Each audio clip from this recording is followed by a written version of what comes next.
have to do that. All right. You can do the picture screen. Yeah. Okay. Now, as I was saying, let's go back about 17,000 years to 15,000 BC, and a site in France called the Lasco Cave. And there's a huge room they call the Hall of the Bulls, or Sala de Taureau. Some interesting things about this. There's a lot of disagreement about what's being shown in this cave painting. However, if you look, this is a bull in the middle of the scene. Back 15,000 or 17,000 years ago, they were prevalent. It's a now extinct animal, but it's an ancestor of the domestic cattle we have today.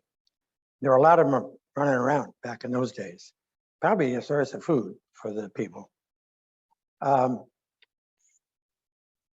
in the upper right-hand side, you see some black dots above the bull's body. It's been theorized that that's Pleiades. And the bull's eye is Aldebaran, and kind of angling down to the left from the bull's nose, you see 4 dots or 3 dots and a funny little mark. That theoretically is Orion's Belt.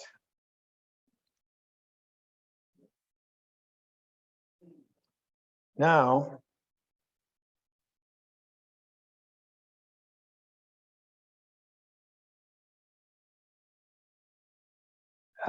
let's move ahead to the area of Mesopotamia about 5,000 years ago. The people living in the Mesopotamian area, the Sumers or Sumerians, later the Babylonians, began to do some serious study of the skies. And they even developed some catalogs of stars. The one on the left there, Sumerian star catalog from 3rd millennium BC. It's one of a number of cylinders that were found in a cave. The one in the middle is cuneiform. I presume it's cuneiform on the cylinder too, but it's hard to read in that picture. From around 320 to 150 BC, is a list of stars in what were some Sumerian constellations that don't have any relationship or bearing on the ones we see today. So I don't even, and there were no pictures of them, but it describes them and it gives a list of each star and its distance from the next nearest constellation. And then on the right is the Babylonian tablet that is an actual record of sighting of Halley's Comet.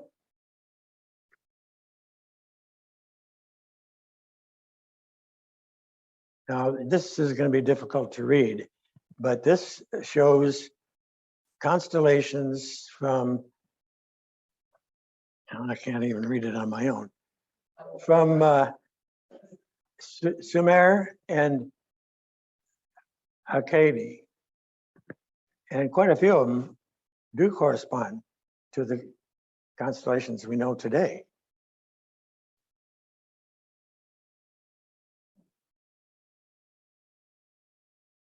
Herodotus of Sully wrote a long poem, Phenomena, and it's a versification of a previous text that's been lost that described the constellations. And then we had, that was about 200 years before Ptolemy we've all heard of Ptolemy. He wrote the Almagest, which is a larger, more technical treatise of the studies of the stars and the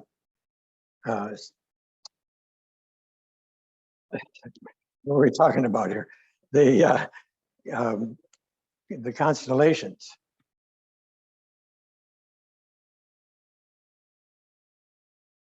There was a very large constellation called Argonauts. It means fast ship, and it relates to the myth, the legend of Jason and the Golden Fleece and the Argonauts. But it was so big, it was unwieldy. So in about 1755, it was split into three parts. Carina, which is the heel or hull of a ship. Puppus, which is the stern or poop deck. And vela, which is sail. So they took the same theme and just broke it into three parts. And those are part of the 88 official IAU constellations we know of.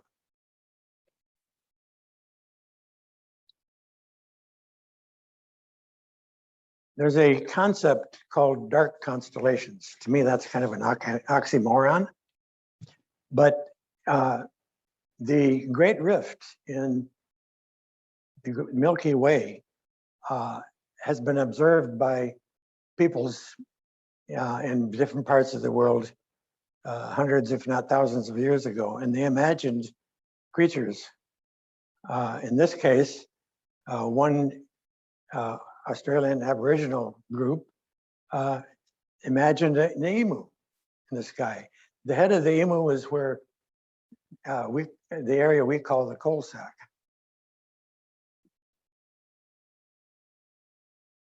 The Incas went a little bit further. They saw quite a bit in the Great Rift.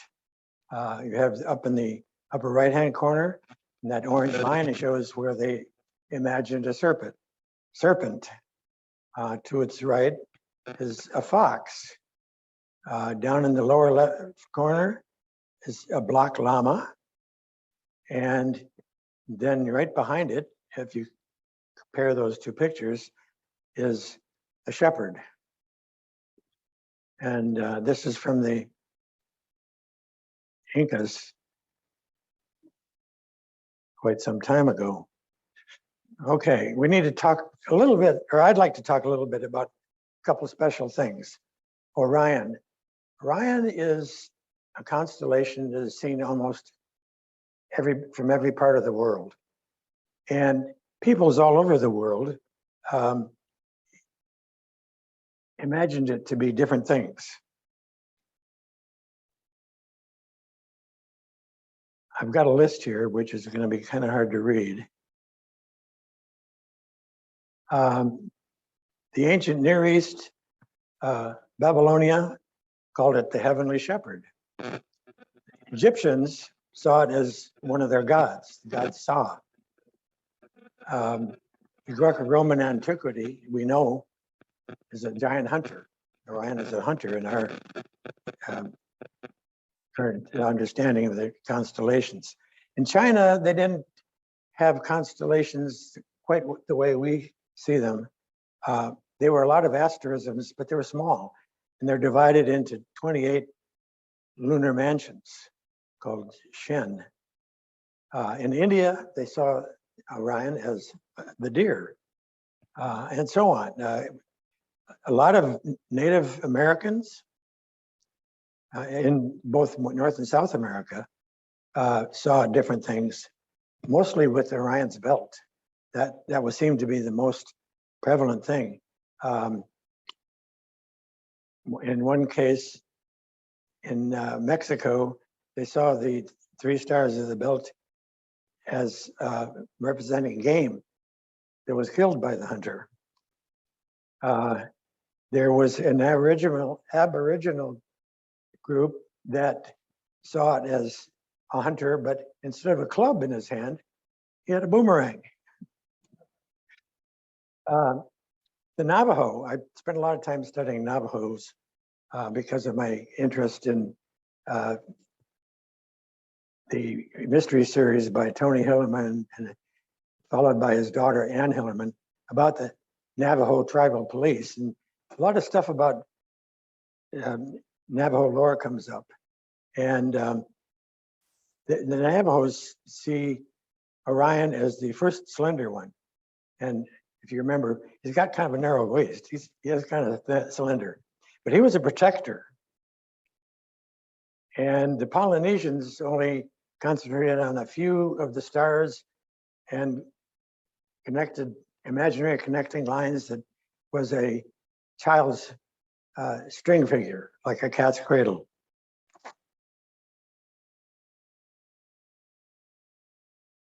And then Pleiades, not a bona fide constellation, but just as important to many peoples of the world for centuries and millennia.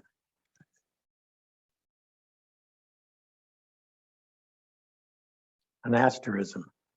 There's a lot of folklore and mythology, particularly in Europe, the Near East, the Americas, and again, most of them saw them as, we call it the Seven Sisters. It was sisters, another one, they referred to them as the Lost Boys. And there are all kinds of stories and legends that explain how they got there in the first place. The Navajo saw them as seeds, seed-like sparkles, because it was important to them to know when the planting season came. And that's how Pleiades was used by a lot of peoples, a lot of cultures that had to do with planting. Constellations in general were used for navigation, and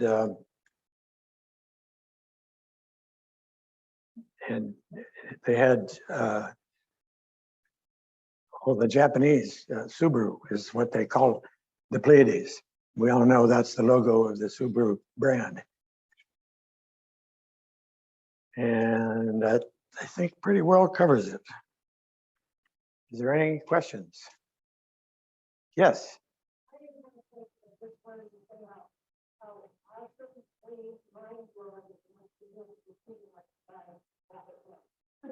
Yes. Yeah. Moon is saying it must have been awesome to see the night sky.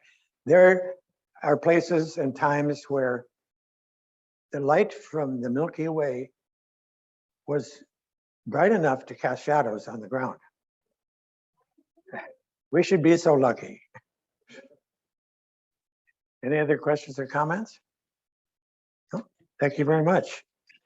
You know how to get out of that now? You know how to get out of that again? Oh, sure. Okay. Yeah. Sorry, this is so difficult to be on. I apologize. I wish we would have done more practice, but okay. So let's get out of this. Want this back? Sure. Yes, thank you. Still have to- This off, and I'll put this-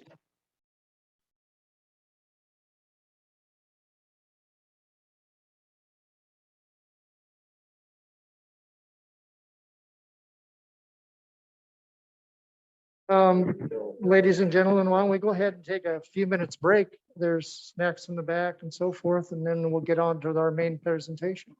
Okay, thank you.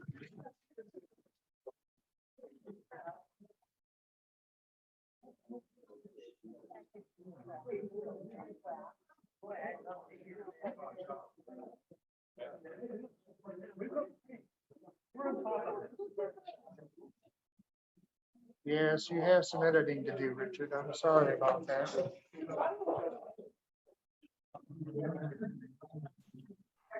I haven't noticed you up at Doing shape Richard's screen. now. I don't want to be on your screen. Looking for the shape exercise play. Yeah. I've noticed you there. I swim there sometimes. There's that. Okay. Yeah, I noticed you. Does that look like to you, Rich? Yeah, I'm sorry, what was your question? I said, does that look like to you? Yeah, I think so. I'm trying to get the spotlighting to work right now, sorry. Okay. Let me know if I should stay out of the way.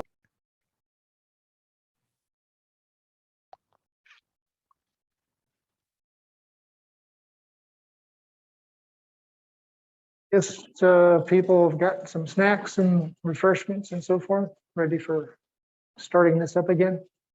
Okay.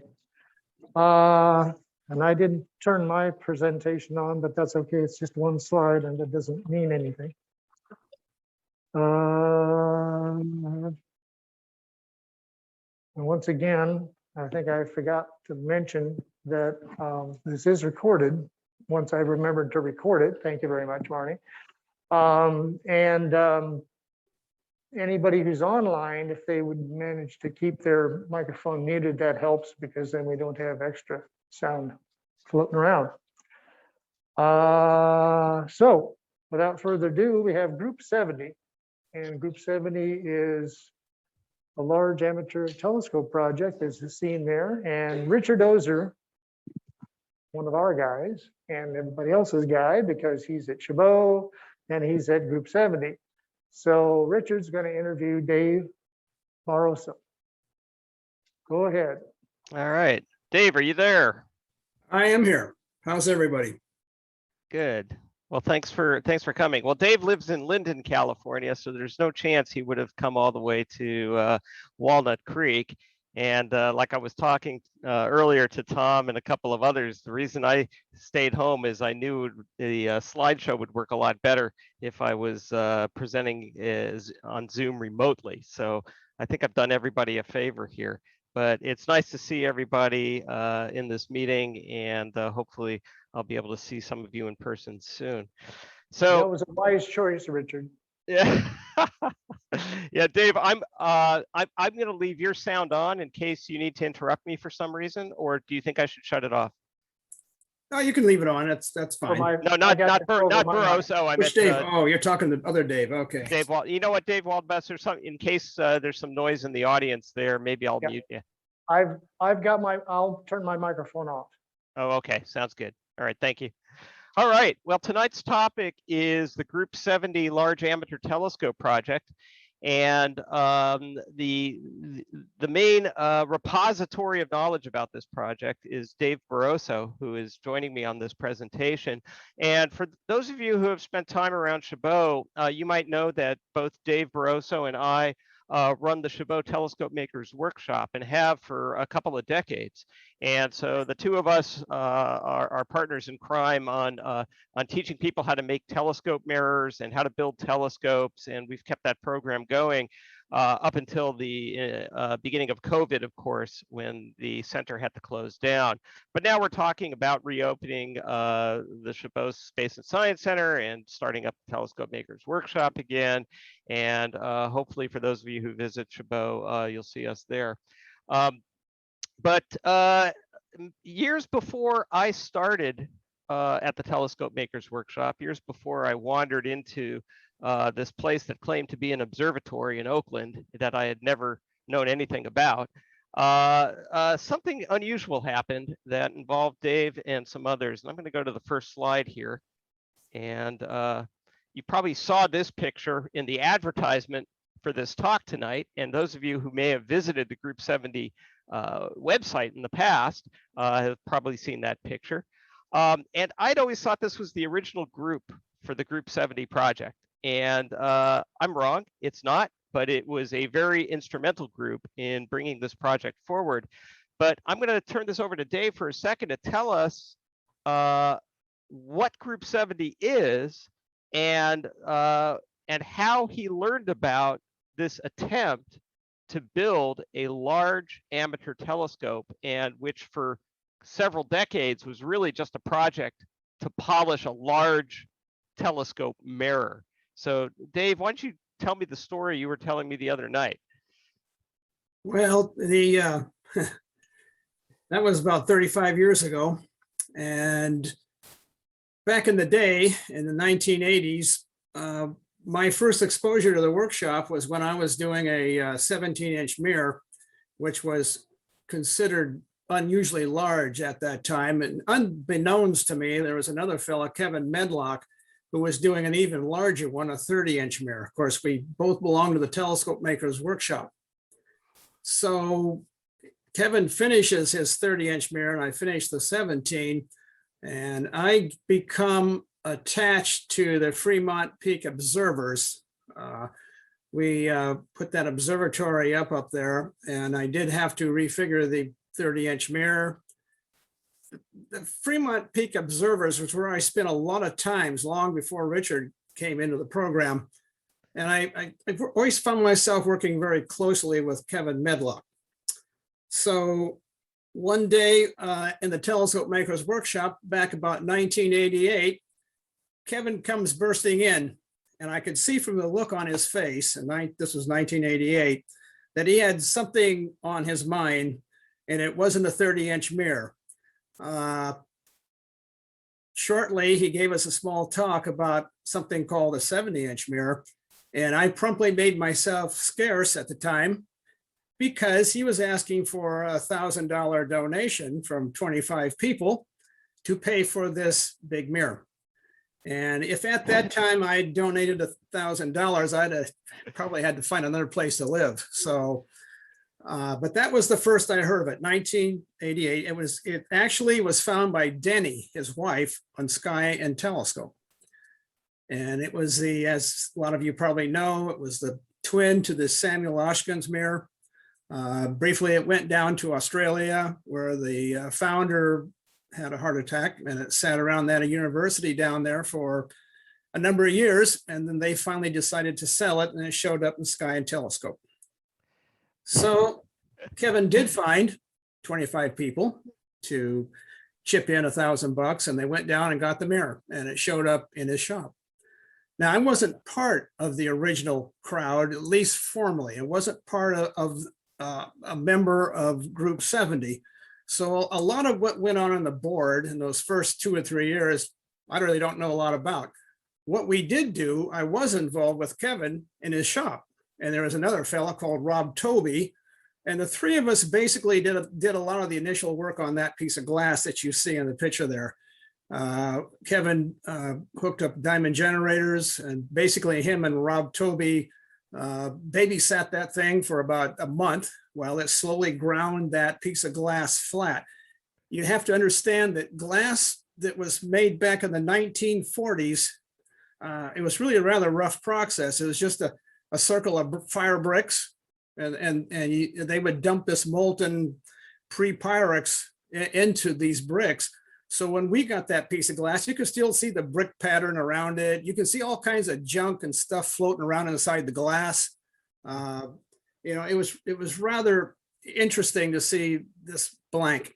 And also that blank was about an f1.5. So it was a salad bowl.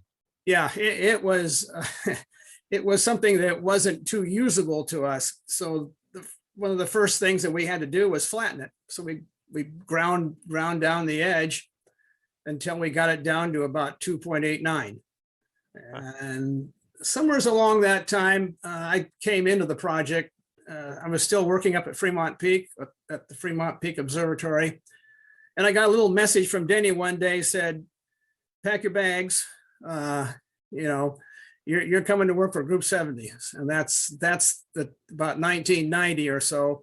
That's when I came into Group 70 as the optician.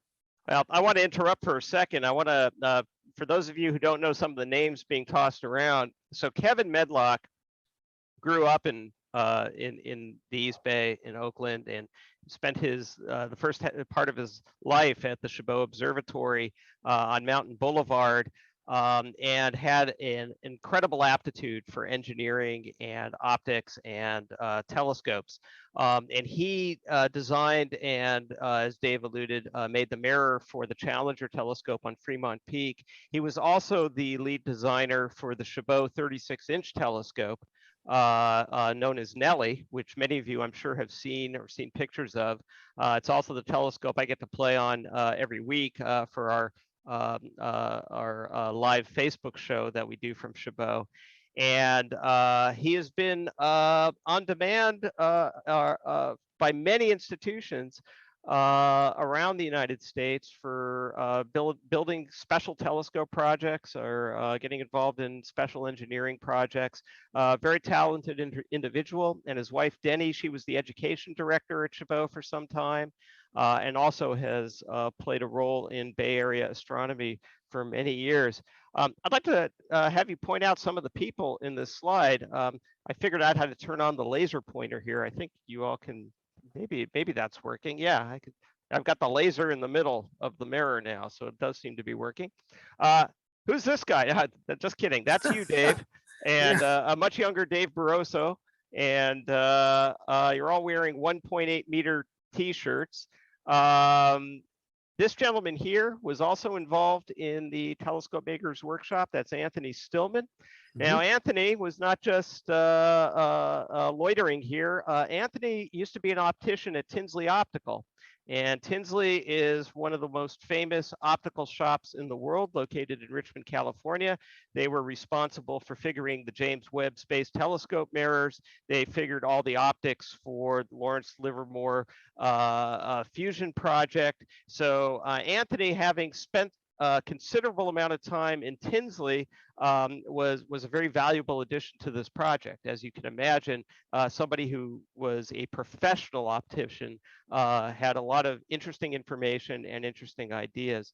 The other person I want to point out is this guy peeking out from above the mirror, and that's Mark Thine. Mark Thine was also an instructor at the Telescope Makers Workshop at Chabot.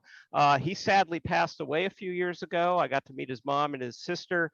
And Mark was just one of those people who was kind of a jack of all trades, knew electronics, knew optics, kind of a Renaissance man of different aspects of science and astronomy, and always thought outside of the box, and was a major contributor to this project overall over the years, coming up with interesting ideas, some of which we'll show you later. And then this gentleman here, Dan Zuris, he was the fearless leader of the Group 70 project for quite some time. And as Dave may talk about if we have time later, he personally funded the project for many years when there was some risk of the project running out of money. So Dan was an engineer at Hewlett-Packard and had a good run of stock options, apparently. And that helped him get involved in this project and stay with it. Anybody else you want to point out on here, Dave? Well, there's the guy that's on my far left. That was John Ceccotta. Right. And he was the treasurer, and his wife was our legal counsel. She was a lawyer. So he was on this project for a good long time. There's to the right side, there's Anthony Paini. He did a lot of public publicizing of our group. He did some videos and things that were broadcasted.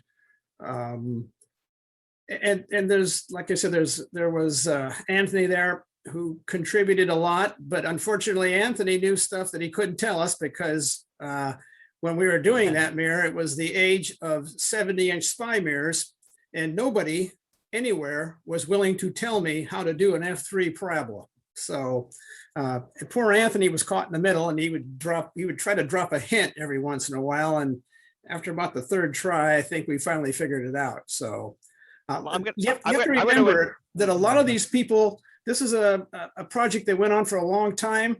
A lot of people came and a lot of people went. But this group that you saw there was pretty much the ones that got that mirror polished out and figured.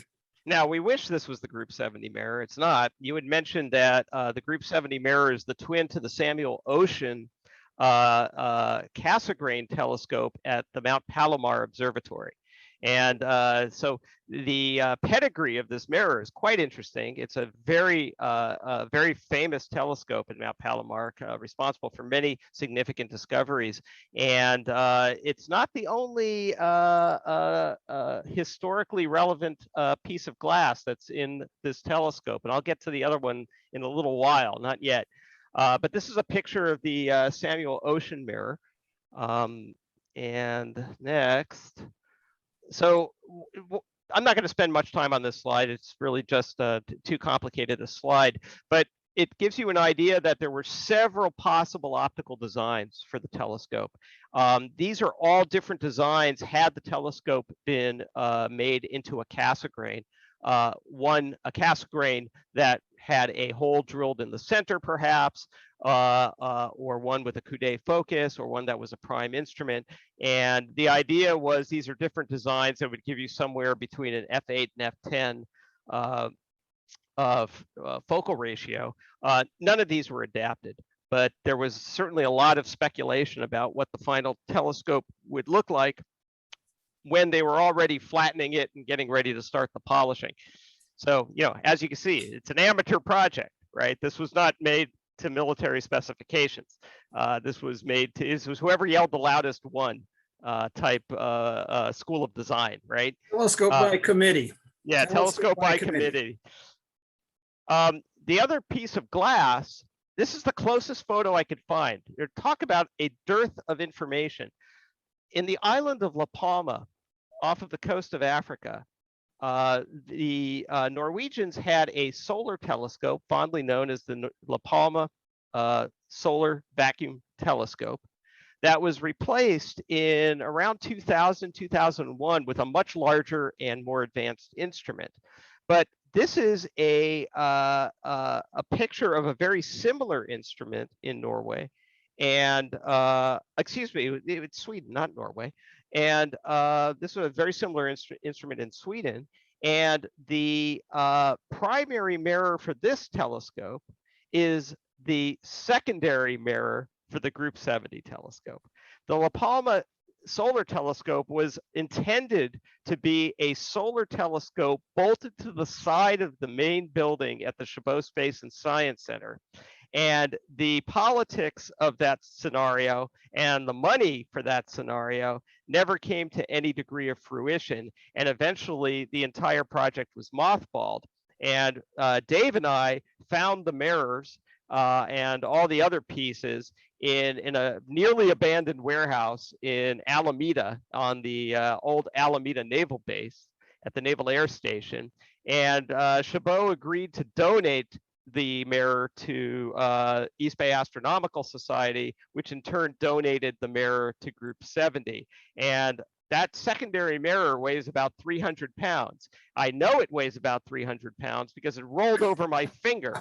And it was, now I know what 300 pounds rolled over your finger feels like, and I will never make that mistake again. How much does the primary mirror weigh? About 3,000. 3,000 pounds. In round numbers, just say 3,000. So we're working with 3,300 pounds of glass on this project. This is not a portable telescope. All right, so here's a few more pictures. You said, Dave, you said this was when we were moving it out of the shop. All the polishing work happened at a shop in San Jose.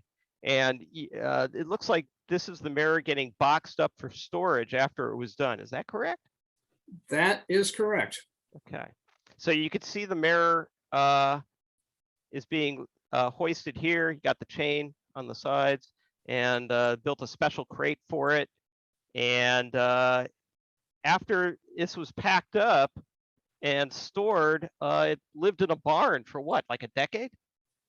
Well, I don't know if we have each topic that you're covering here has a long story behind I know, it. So but the short answer was yes. Yeah, we don't have time to go on all the short story is that when we had to crate this up, and it went into a warehouse down in, I think, Newark it was, because Dan Zuris had lost a lot of his stocks in the tech market bust back in 2004. I see. So it had to be stored. Nobody had any place to put this big thing or all the equipment. So it went into storage. Now, the other short story is that we could not work on it when it became stored at these other facilities because we could not afford the insurance. The liability insurance is about $80,000 to $100,000 a year. Nobody wanted to insure a bunch of amateurs working on a project of this nature. So it just sat for a long time.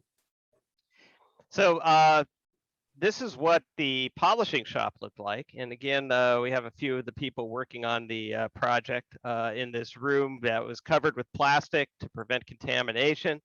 So a lot of thought was given to the process. This terrible grainy picture was the only picture I could find of one of the tile grinding tools. And I don't know, is this the one that was used to flatten the mirror, Dave, or was this used? Yeah, there's a little interesting short story with this piece of glass. We argued about this, Kevin and I and Rob and others argued about how to do this for a long time, about what we were going to use for tiles. And so finally we figured out what we wanted to do, and they use these roofing tiles on this thing. And you can see them, we had a couple of versions of it, but the first one had these red roofing tiles. And because a lot of the people on the project had never made a mirror before, they proceeded to set this newly made tool on top of this f1.5 and just turn the machine on. Well, if you've been doing optics for a while, you know that when you're seating a freshly made tool, you go very slow. Well, they didn't know that. So they proceeded into knocking off several chunks of the side of the 70-inch mirror. That brings back a lot of memories. This tool, we cast it out of dental stone, about 300 or 400 pounds of dental stone.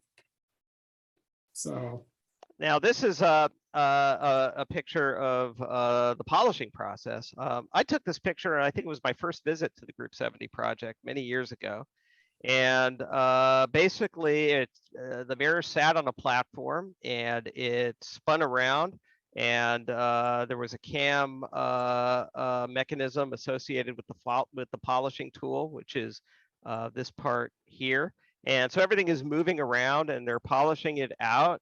And I think, Dave, I think the entire polishing process on this mirror took about a dozen years, right, for you guys to polish and figure it? yeah, it went through several phases. And what you're looking at here is the 24-inch on there this was probably I'm not sure which picture this is, but it's probably the initial when we was polishing out the sphere. Yep. We first polished out the sphere, and then we proceeded to try to parabolize after we had a sphere. And there's Dan Zuris, Yeah, critically looking at his glass. critically looking at his reflection in the glass. Yeah. We're the only, by the way, a short note, we're the only people that when we were polishing this out, at one point we proceeded to put a lot of scratches into the glass. But we're the only group known to completely polish through scratches. We completely polish them out, which is unheard of when you're polishing out a piece of glass. So it shows you how long we polished. That means it was a lot of polishing. There was a lot of polishing. Yeah. Yeah, and I threw this picture in because whenever I came down, this couch was always in heavy use. This is the philosopher's couch. Yes, it is. Where that room, we spent more. Every time we had a test, we would meet in this room and we'd argue about the results of the test, sometimes until late hours of the night. So here's Mark with a few of the polishing tools, which I believe you made these tools, right? I made the original 24. Those are 24-inch tools, yes. And there's Anthony fastening the polishing tool to the arm. And it took us quite a while to learn that we could not use those 24-inch tools to polish out the parabola. And why was that? What was that? The? Was because if you run the numbers on an f3 parabola on a 70-inch mirror, you're talking like something 100 and I forget the exact number, but 125 waves you got to move in the center and 125 waves you got to move in the edge. So it took us about 3 tries over the 10-year period. And every time we got the parabola right, we put that 24-inch tool on there and promptly erased our parabola. So it took about 3 tries before we figured out what Richard's going to show you next, probably. Not quite yet. This Not is just quite another, yet, this is okay. just another picture of Yeah, our Mark, a somewhat 24-inch older tool. Mark, years later, polishing in the same position that he was polishing in the earlier photograph. Yep. This is a game for the patient, folks. And go through here. So this was one of the innovations, and it was the first of 2 major innovations in the polishing process. And this was a device fondly known as Lapster that Mark Thien came up with. And he had thought long and hard about how the process that had been used prior to this tool was erasing the parabola at the final stages of polishing, and came up with a different sort of polishing tool that would create the desired parabolic figure in a more continuous fashion. So you would work your way into the parabola, and then just stop when it was at the figure that you wanted. And this is a picture of the 3-footed Lapster. And this I injected here because as they would polish, they would have to test, and that was a frequent process. I mean, Dave, you did hundreds of tests on this mirror over the years, and every time you wanted to test, you had to take the mirror off of the table and you had to hoist it onto this contraption that had been designed to take the weight of the mirror and set it up for testing. Well, I could write a book about that, but the short story is that we finally got someone. It was Dick Robble. Yeah. Dick Robble and his facility that finally made a A-frame that could lift this glass safely. And I insisted on safely. That big steel belt is what we had to put on there to take it off of the table. A test took about a day. So what we'd normally do is polish for a couple of weekends. And then the next following weekend, we'd take a whole day, take it off the table, set it up, try to get it stable. You have to remember that the radius of curvature on this was about 400 inches. So trying to get this thing to stay still and spot your tester 400 inches at the end of the warehouse was always a major job. So there's a lot, and there's the test rig. So there's test rig with Dave. And Dan and I, actually the 3 of us, Anthony, Dan, and I were the ones who sat down, and each one of us come up with our own mathematics on the test. So Dan had his mathematics. He was using some kind of cosmic splines that he liked to use for his equations. And Dan, I don't know, Anthony had another set, and I had my own high school math that I used. So what you're seeing there is the test that Dan had his own tester, kind of like Jedi Knights. We all had our own tester. Yeah, for those of you who have done some mirror testing in the past, one idea for testing this mirror was to use what's called a Hartman mask, where you can actually see, as you move the tester back and forth, you could see shadows where the mirror is in focus. Not the entire surface of the mirror will not come into focus at the same time unless it's a sphere. But once it's a parabola, each zone of the mirror comes to a focus at a different distance from the tester.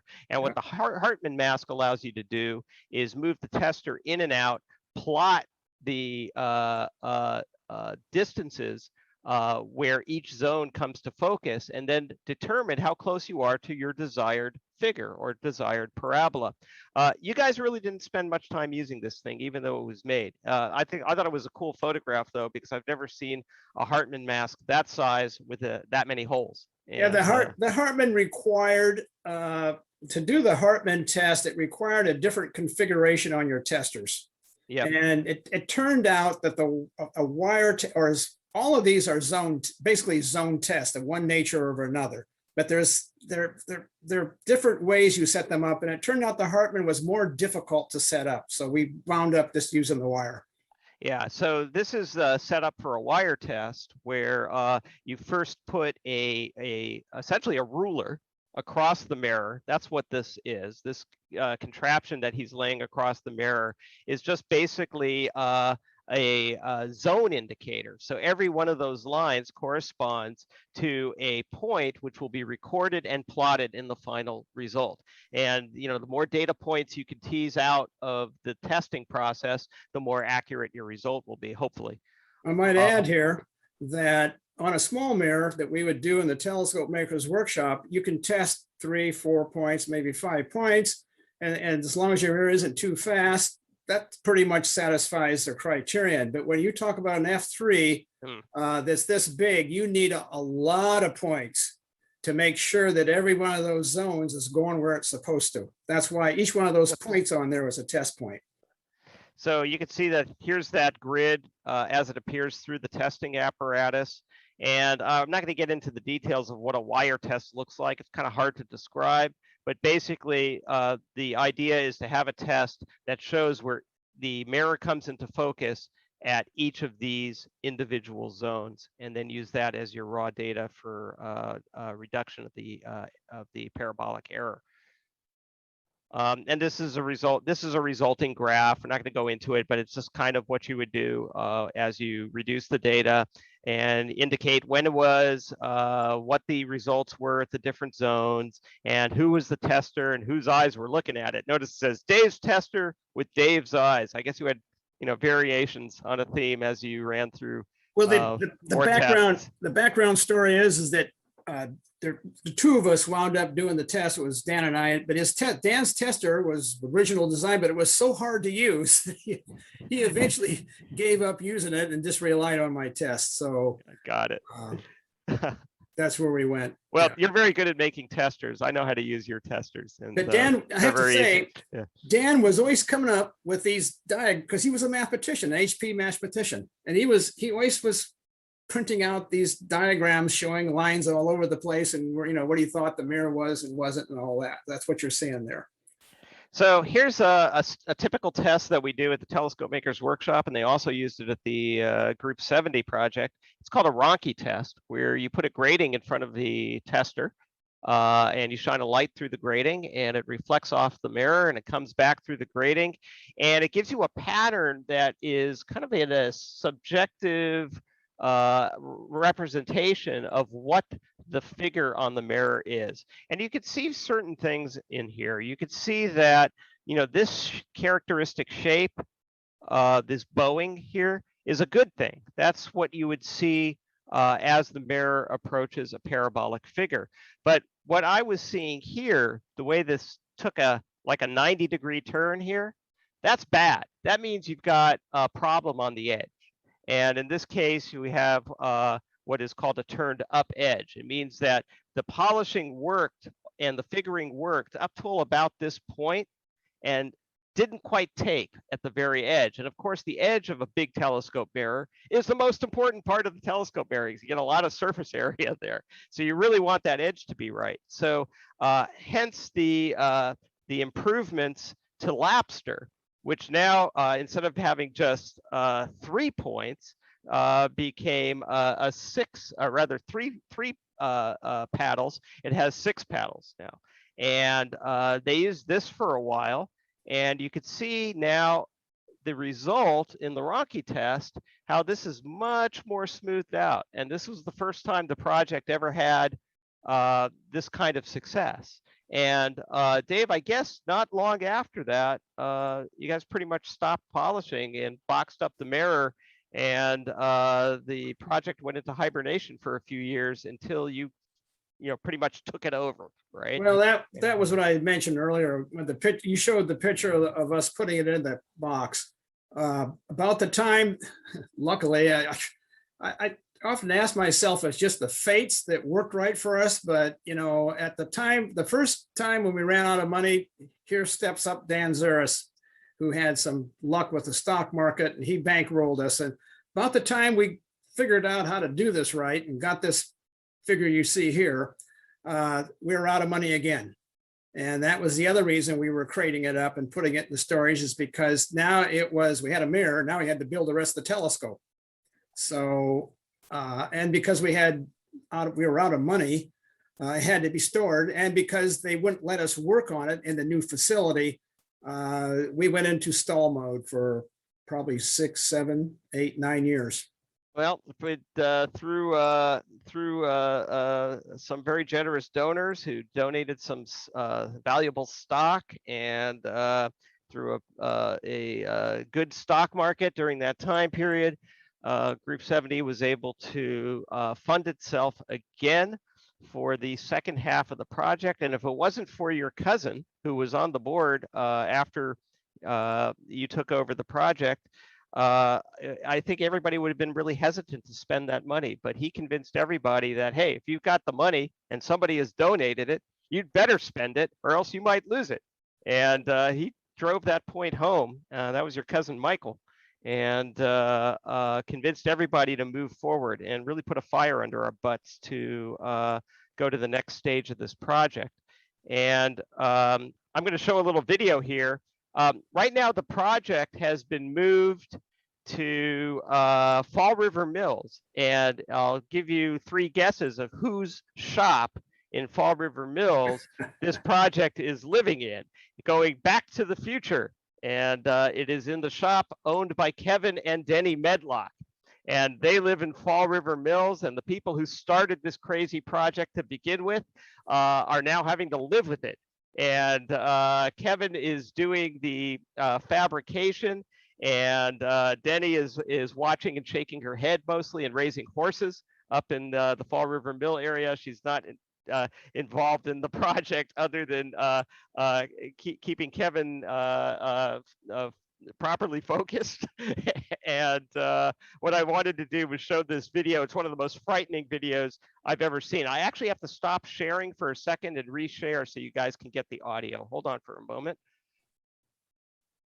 Yeah, hit share screen, PowerPoint slide, share sound, optimize for video, share. Okay, Dave, are you able to see the screen here? Yes, sir. Okay, I'll start the video here. If I can get my mouse to, I got to turn off this laser pointer. Sorry, now I'm having technical problems. Oh, Mike. Oh, there you go.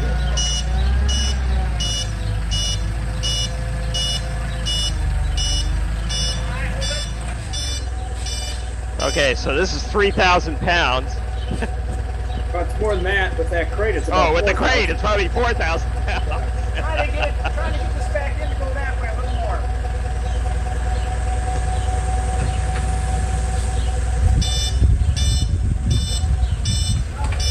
Okay, more. That's it. We're gonna go down. We gotta go down. Start to lower it. What? We're going down. I'm gonna start to lower it. Okay, go gentle.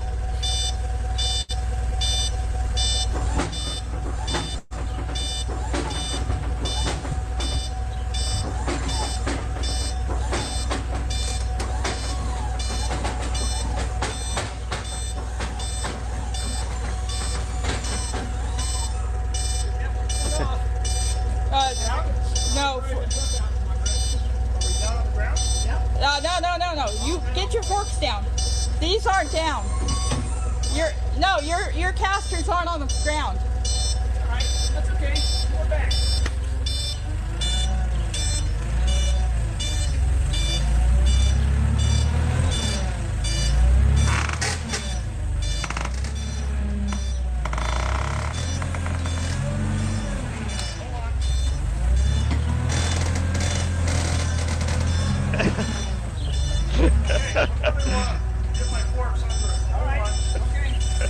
All right, Whips, you get the idea. I got to tell you, whoops, I didn't want to be there.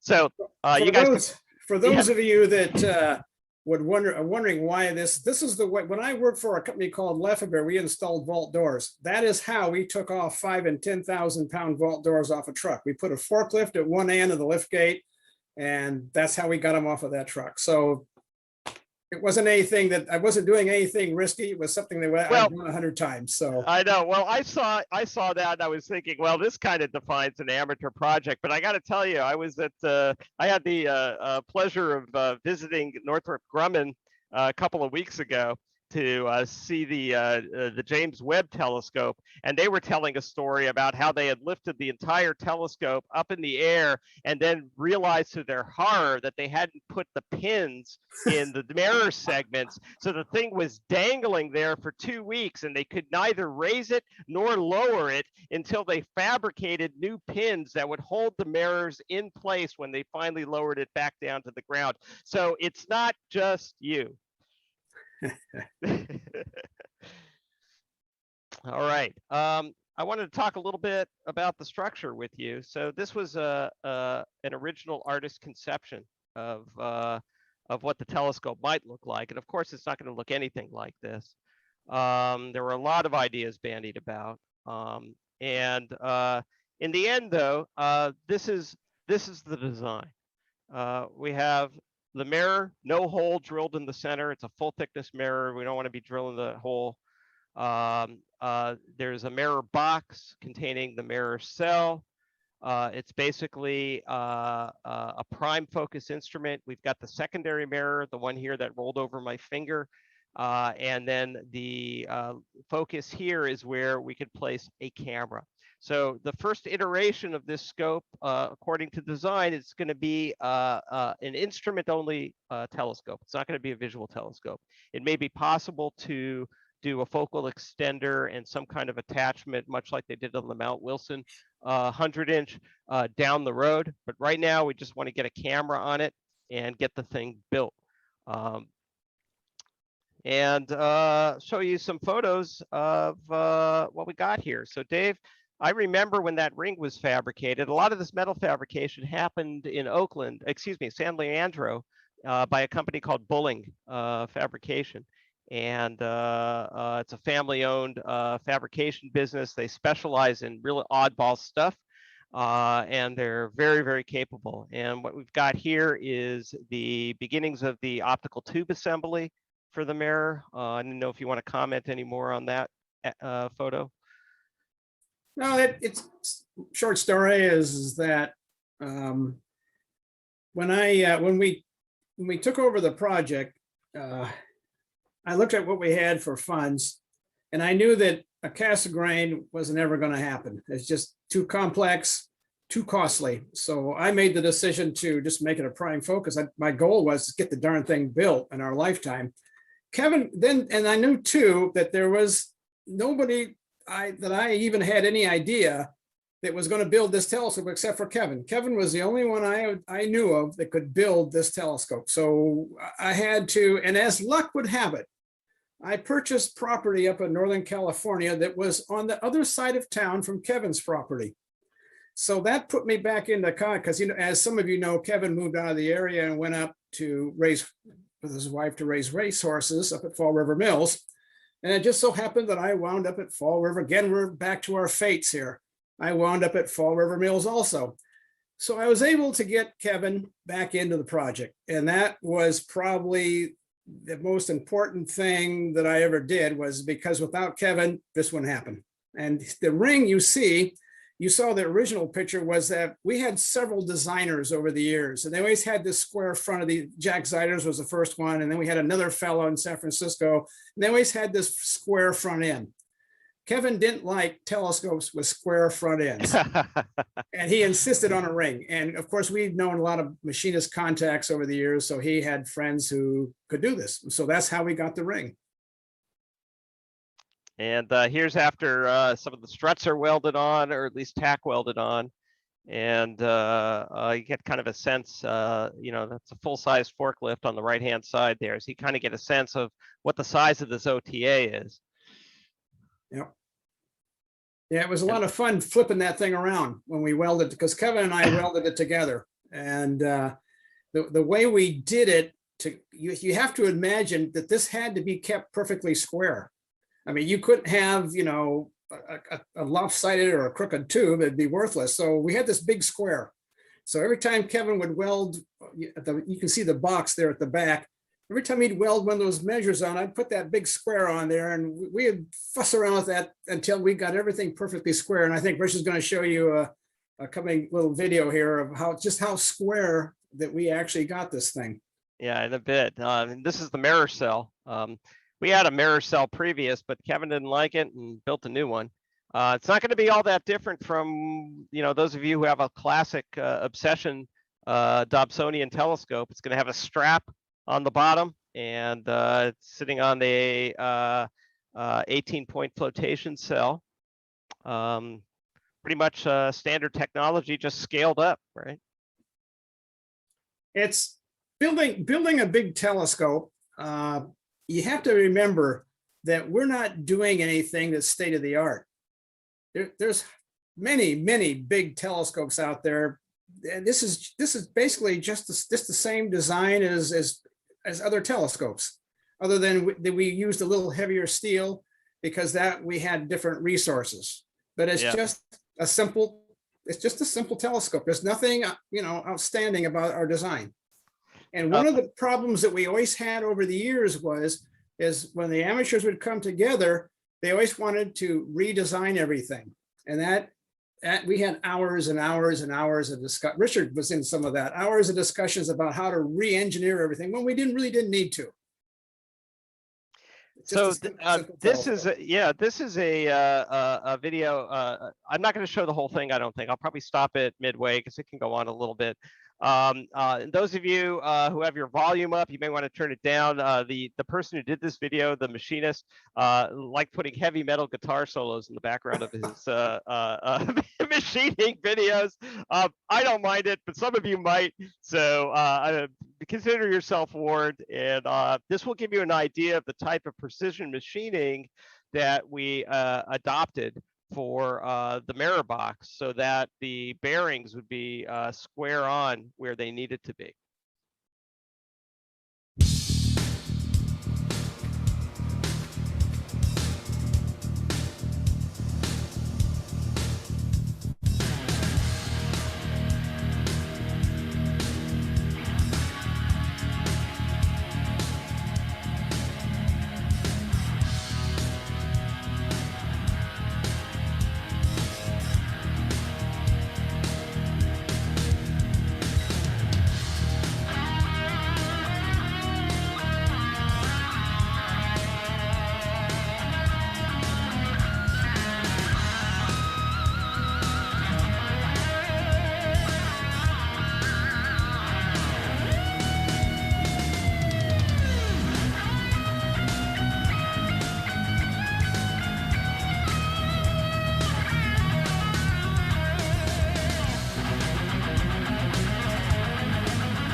All right, I think that gives you the idea. So the idea there was that those two plates had to be perfectly parallel, and you saw him with the micrometer in the beginning of the video, making sure that that there was a good 0 point basically, and you were able to turn the entire table and machine down that plate so that the sides of each of those plates were perfectly parallel to one another at rest. And then the rest of the video is just basically them drilling the holes for the bearings and various other things.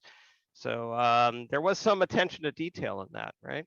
I don't remember the shop that this was done in. I think it was in Vallejo, right? Yes. Yeah, we looked around. Well, I spent a good morning on a computer. It turns out that the Bay Area, we've lost a lot of our big machine shops down to Los Angeles. They had quite a few of them down in Los Angeles. Yeah. But I finally found this one over there. I think it was Richmond area. I forget the name. I even forget the name of the place now. Yeah. He But, gave us a discount because we were a nonprofit. So it was nice of him. Yeah, they were very friendly. Once they found out that we were 501c3, they were very cooperative. All right. So another part. This was the giant fork. So this is Kevin, yourself, and yours truly all posing on the fork after it came out of Bulling's shop. And kind of a weird looking thing, everyone. Yeah. So the short side is where the main drive bearing is going to be, and the tall side basically has a smaller bearing that accepts the weight of the rest of the telescope and just spins. But the drive bearing, the one with the motors and the hardened steel disc, basically a big roller bearing, will be sitting on the short side. Yeah, now I have to backtrack here a little bit. I had said that Kevin basically and I were just building a stock telescope. Well, that's true, but it's not quite true.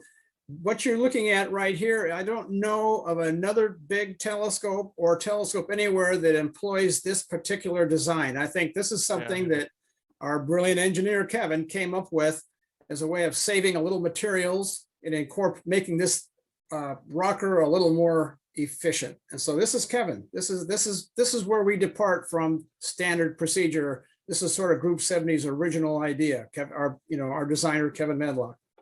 And I'll tell you, one of the things, I haven't been able to go up to the shop and get involved in any of the construction. They have me as bean counter. And however, I have fun purchasing really weird things on eBay. And Kevin will send me a list of very strange items that he wants me to obtain. I have to be very careful to make sure that they get shipped to Fall River Mills so they don't end up at my office like one of the shipments did. Remember, I had to drive to your house. It was like 2 months after COVID hit, and I had a trunk filled with bearings and chunks of steel that I needed you to bring up to Fall River Mills because I forgot to click the address button on the eBay order, the McMaster car order. But anyway, you can see all the different types of bearings that this scope is using. These green ones here are from Dodge. They're automotive bearings. This is a kind of a standard pillow block bearing. These are really nice. You're able to unbolt these two bolts, lift the hemisphere off, set the rod into the bearing, and then bolt it back on and tighten it down. This, though, is really interesting. This bearing here is the main bearing for the azimuth. Remember, this is an alt-az telescope. This is not an equatorial telescope. So the whole scope will rest on this bearing. And where do you find a bearing that can handle that kind of load and continue to work for years and years with that type of load on it? Well, logging trucks. So this is a logging truck bearing. You've all seen photographs, or maybe you've seen them in operation, those swivel logging trucks with the big tongs in the front that pick up the logs and load them into the trucks. And they're swiveling back and forth all day. Well, this is the type of bearing that those logging truck cabs sit on. And they're able to handle easily the type of load that we're talking about. After I bought it, And I did properly have it shipped to Fall River Mills, I'm happy to say. After I bought it, I contacted the seller and said, by the way, you're probably wondering, but this is going to be used in a telescope. And he wrote back to me and he says, yeah, I figured there was something going on. There's not a lot of logging up in Oakland these days. And because he had seen my address and couldn't figure out why some guy in Oakland was buying a logging truck bearing. But in any case, that gives you some idea of the type of scavenging that we've done in order to make this possible. And this is the roller bearing base that I was talking about. This will sit, Dave, correct me if I'm wrong, this will sit on top of the short end of that fork. Yep. And the disc will be seated. If you could imagine a circular disc here, if you look at my cursor, Yep. that will be right here, and then it will be motorized, That's right? correct. There will be, and that is how you will change the scope's position in altitude. That's correct.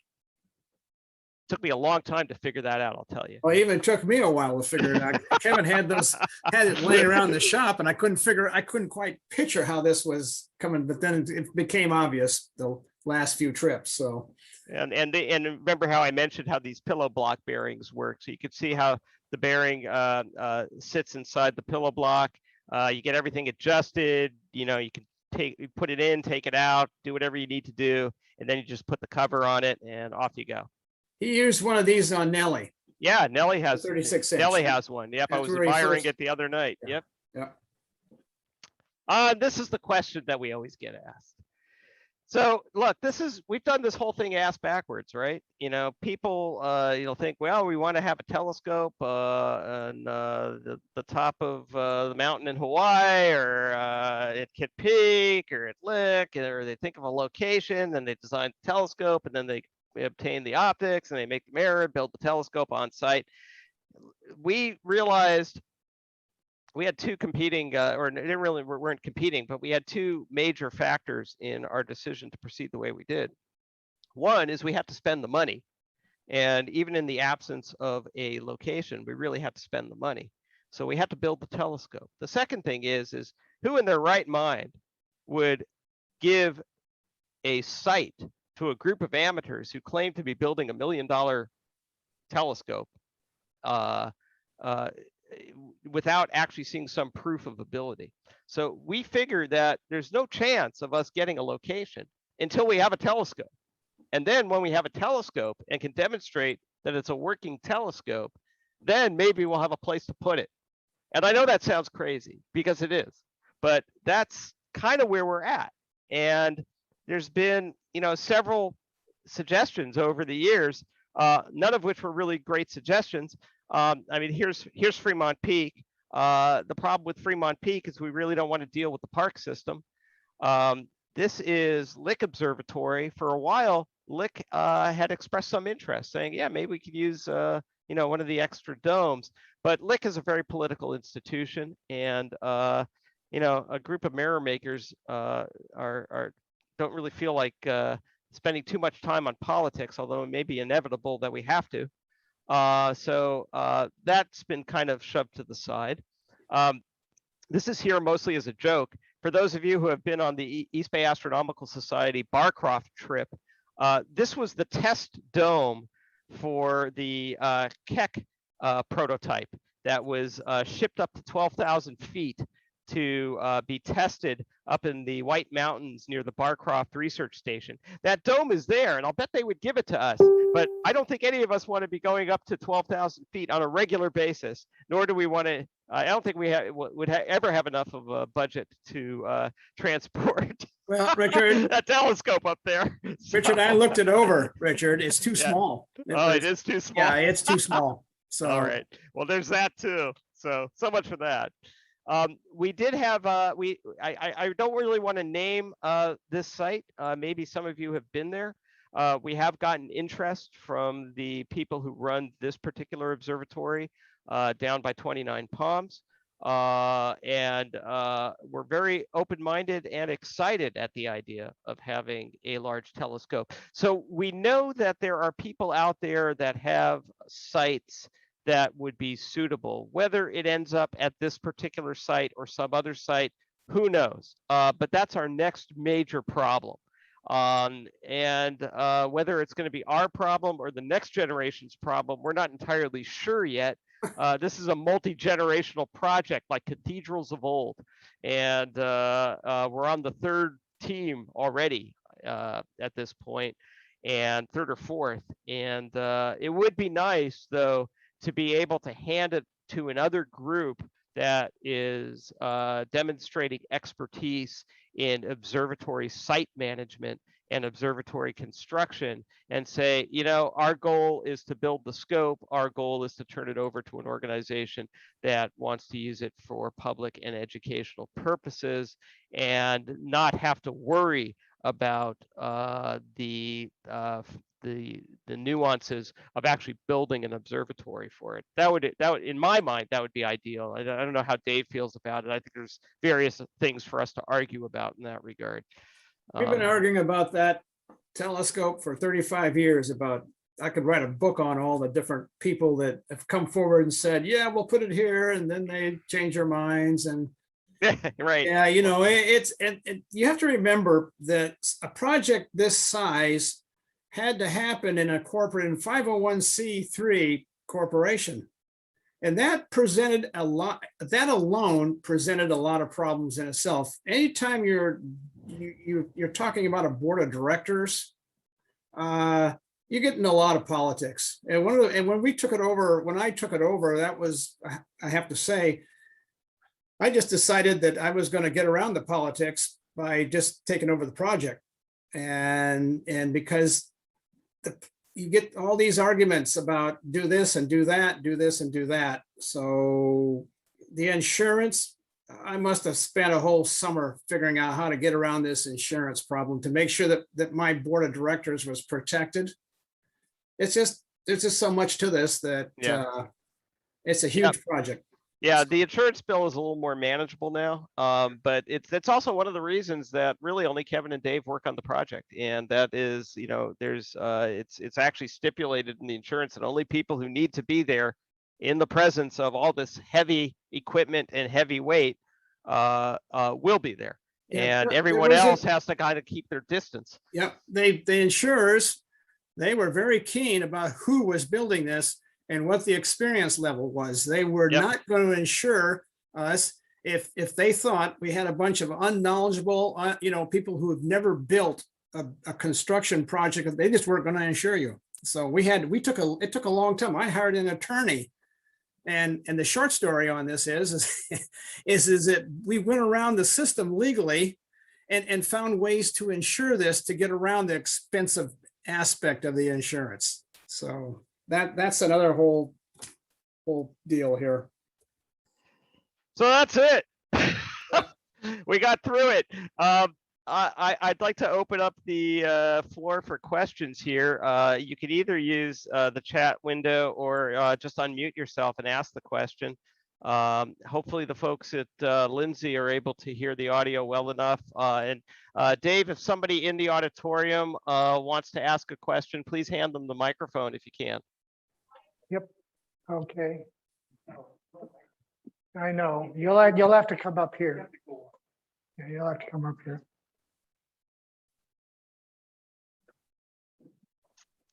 There you go.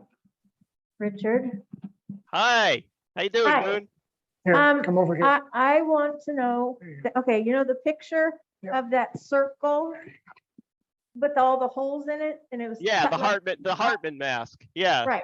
Why weren't all those triangles equal? They were all equal, but then there was one that was skinny with 4 holes. The other ones had 2, I believe 2 holes. And what was that round thing again? Okay, that thing is called a Hartman mask, and each of those holes represents a particular zone on the mirror.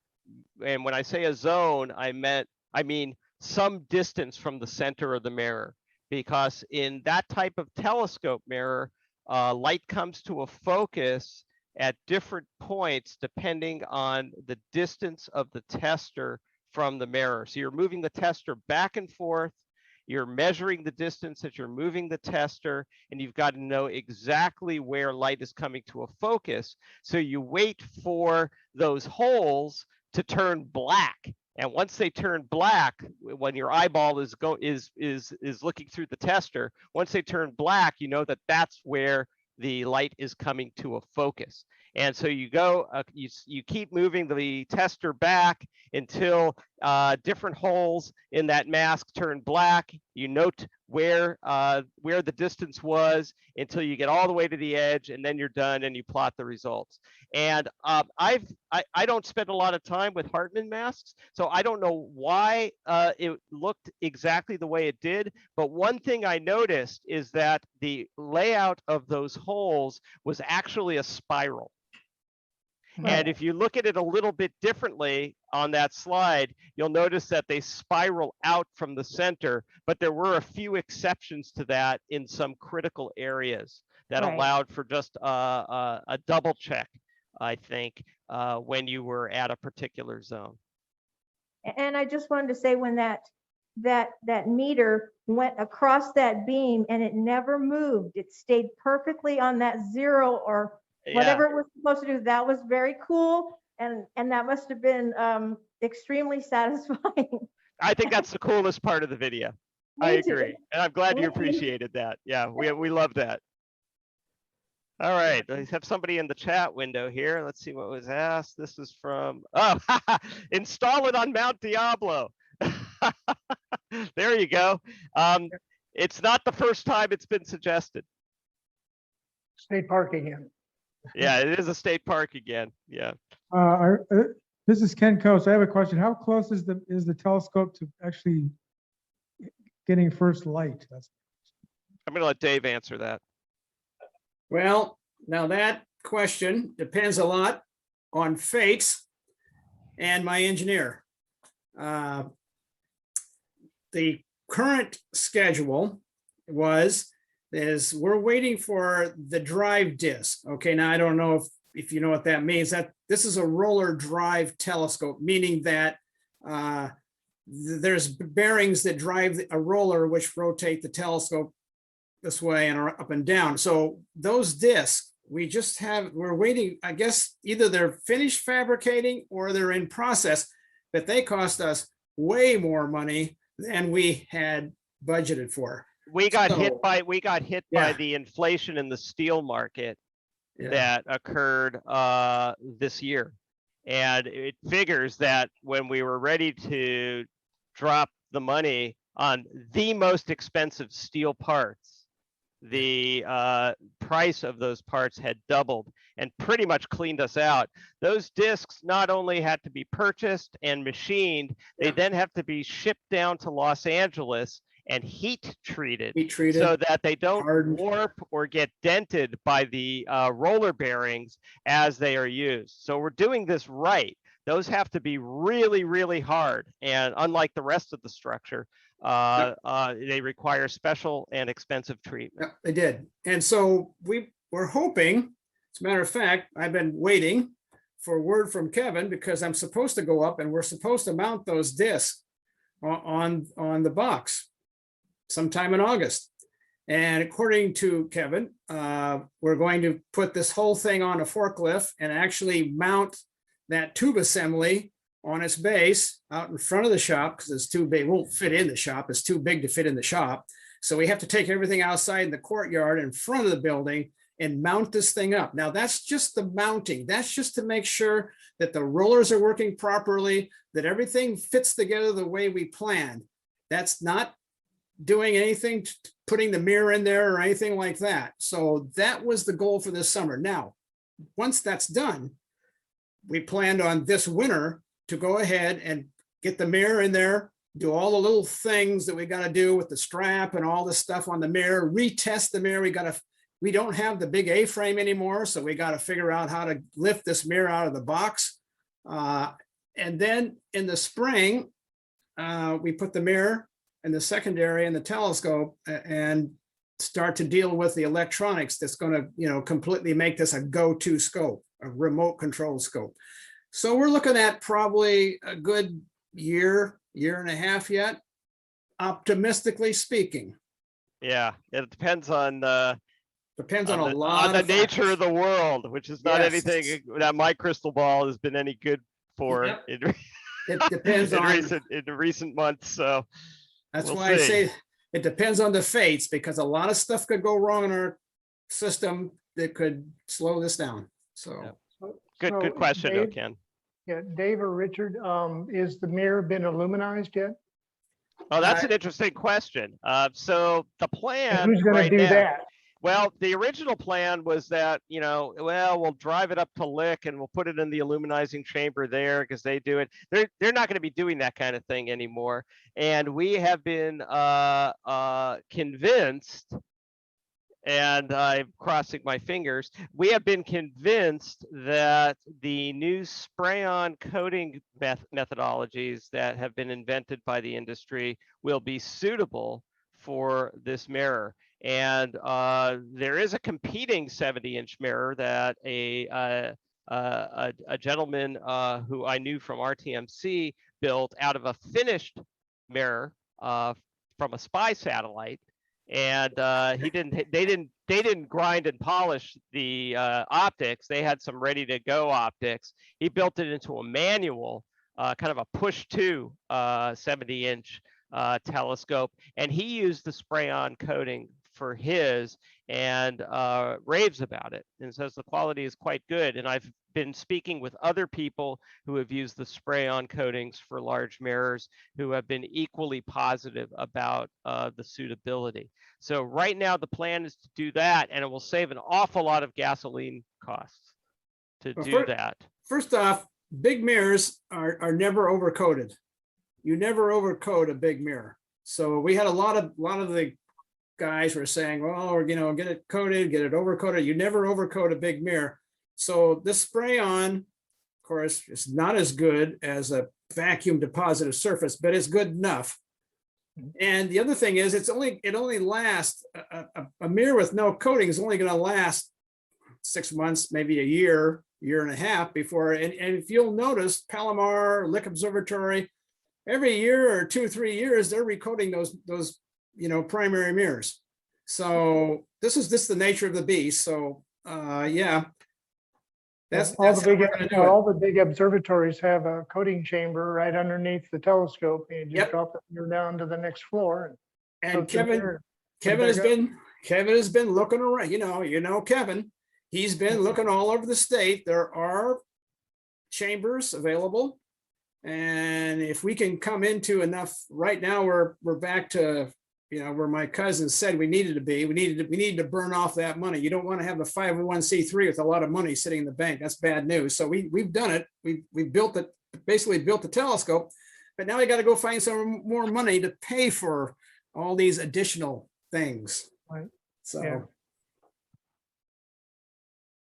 Well, you got to All get right. the rest of the thing built first. So anyways, Yeah. other question? Oh, we got another question from Moon. There you go. Richard, Yeah.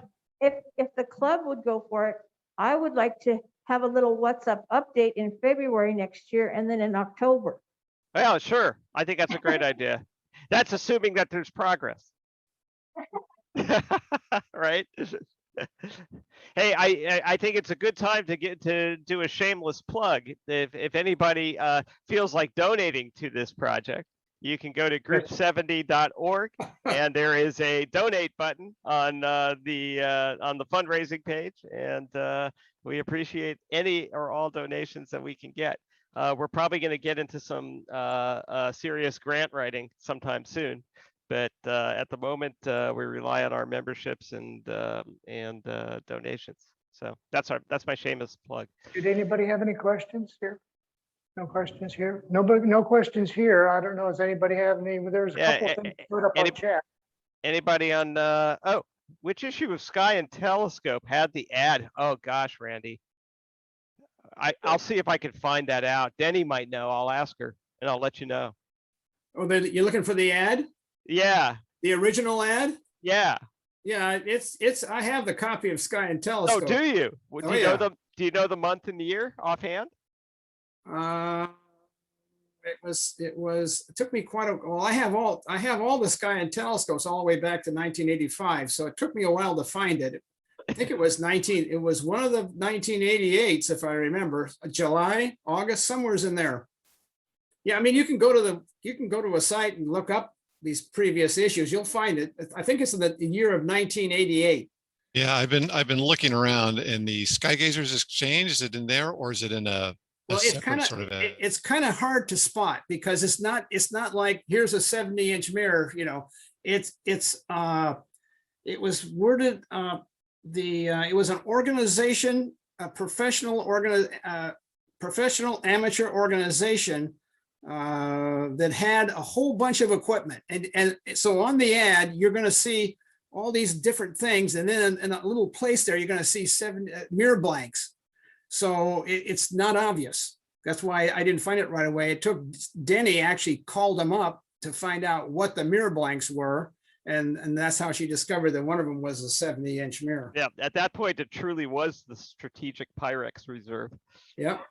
But is it a Skygazers Exchange? I don't remember the name. I had it out here for a while, and of course, then I file everything back, and who knows where it is now. So, I'll see if I can find it. I'll let you know, Randy. Like I said, I'm pretty sure it was 1988. It was one of the issues, and I think it was a summer issue that had. I can see the picture of the ad in my mind, but I can't tell you. It was an outlet for professional astronomer equipment that some organization had for selling off a lot of these observatory equipment. So, about all I can tell you. Yeah, I've got the old issues here. I'm looking at July and I'm trying to find. Yeah, it's hard. Like I said, it's hard to spot. I went through that issue about 4 times before I finally figured out what I was looking at. It's not obvious. You're gonna spot a section on one of those pages. It's gonna have a whole bunch of equipment for sale. It's gonna look kind of odd. It's gonna say astronomical equipment, and that's where that 70-inch mirror was residing. So on that ad. Okay, All right, anybody else? I think we're about ready to wrap up here. All right. Right. All right. Well, thank you, everybody, for listening Well, to thank you very much. our strange Okay. tale. And we'll keep you updated, and appreciate the interest and the excellent questions. Well, thank you very much for your presentation. All All right, All right. Good I night. guess that will conclude our meeting. Thank you, guys. Take care. All right. We will Good night. see you. Okay, I'm gonna get a recording stopped here. Good night, all.